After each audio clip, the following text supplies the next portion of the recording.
Philippe, on va partir dans le jardin, pour les gens qui ont la chance d'en avoir un.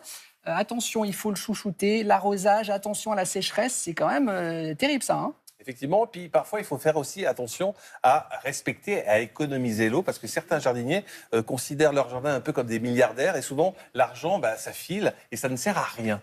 Donc il faut bien arroser au bon endroit. La première chose à savoir, c'est de couvrir le sol, d'avoir un sol recouvert de plantes, on plante densément, mais aussi on paille. Et le paillage, c'est le b.a.-ba pour bien économiser l'eau et pour bien arroser. Donc le paillage, il y a plusieurs paillages, évidemment, on en trouve dans le commerce aujourd'hui.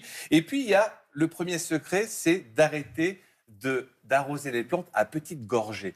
Il faut un arrosage conséquent, mais espacé. Pourquoi ? Parce que les racines, elles sont plutôt fainéantes. Alors quand on leur apporte de l'arrosage comme ça en surface, elles vont rester en surface. Il va falloir les forcer à pénétrer le sol, à aller en profondeur. On les gave.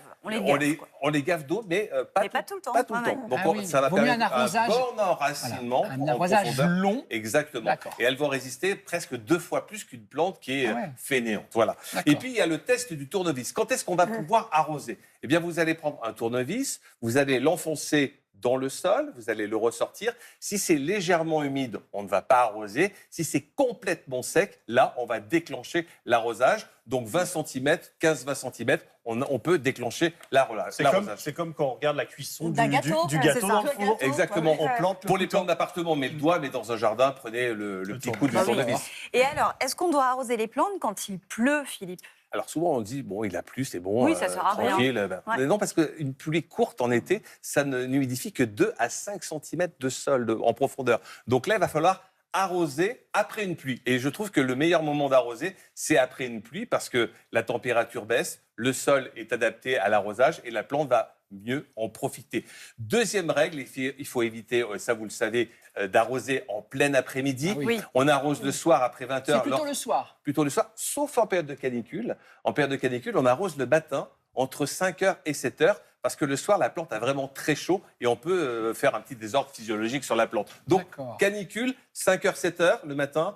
Sinon, pour une température normale en été, le soir après 20h. Et vous connaissant Philippe, vous avez forcément des astuces pour nous faire économiser de l'eau. Eh bien, venez avec moi, j'ai plusieurs techniques que l'on peut retrouver aujourd'hui en jardinerie qui non seulement vont vous faciliter la vie, et vous allez pouvoir faire des économies d'eau. D'abord, ce sont les kits tout prêts pour l'arrosage. Alors, vous avez les kits spéciaux balcon et terrasse. Donc, il faut avoir quand même un petit point d'eau. Ou alors, vous avez un gros récipient avec une petite pompe. Ça marche. Pour le jardin, eh bien, vous avez le potager. Pour le kit du potager, c'est intéressant parce que ça permet de vraiment localiser. Ensuite, vous avez les Zoyas. Vous savez, les Zoyas, généralement, ce sont des matières en terre cuite que l'on plante. Aujourd'hui, vous avez les Zoyas qui s'alimentent automatiquement avec l'eau. Alors donc, ça, c'est nouveau. Ça, c'est nouveau, c'est génial. En plus, elles sont complètement étanches, c'est-à-dire qu'il n'y a pas de terre qui donc, attendez, on raconte, parce que tout le monde n'est pas spécialiste des Zoyas. On met ça dans la terre. On plante ça dans la terre. Voilà. On laisse les tuyaux entre. Bien sûr, on branche ça au robinet et ça vous remplit les Zoyas. Et la terre,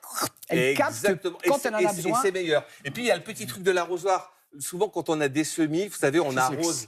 Et c'est le test de la cuillère. Vous allez coller une petite cuillère sur l'arrosoir, ce qui va élargir le spectre de l'eau et vous n'allez pas écraser vos semis. Il y a une pomme normalement. Oui, mais moi je préfère la cuillère. Comme ça va vous permettre de ne pas écraser les semis. Puis vous avez beaucoup d'autres choses. Vous avez les programmateurs qui vont vous permettre d'économiser l'eau. Vous avez les têtes d'arrosage aussi en plastique ou mieux peut-être parfois en métal. Ça, vous le gardez à vie. Et ça va vous permettre...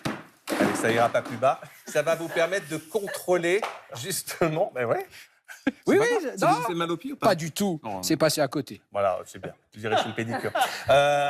Et donc, ça va vous permettre de contrôler véritablement... Ah, mais c'est comme dans la douche. On choisit le truc qu'on veut. Ça c'est génial. Je le fais vite. Le test de la bouteille. Vous savez que lorsqu'on arrose les tomates, il y a des petites gouttelettes d'eau qui vont se coller sur le feuillage. Et ça va développer des maladies cryptogamiques. Donc, vous plantez votre tomate, vous plantez votre bouteille d'eau et vous arrosez à l'intérieur de votre bouteille d'eau. Peu de maladies et un arrosage localisé. Voilà. Il est dans une forme olympique, notre filou. Toujours. Vous êtes en forme. C'est bien. Allez, merci. On l'a bien arrosé. On a On l'a bien arrosé. Mais il nous a arrosé de culture et d'information. C'est ça surtout.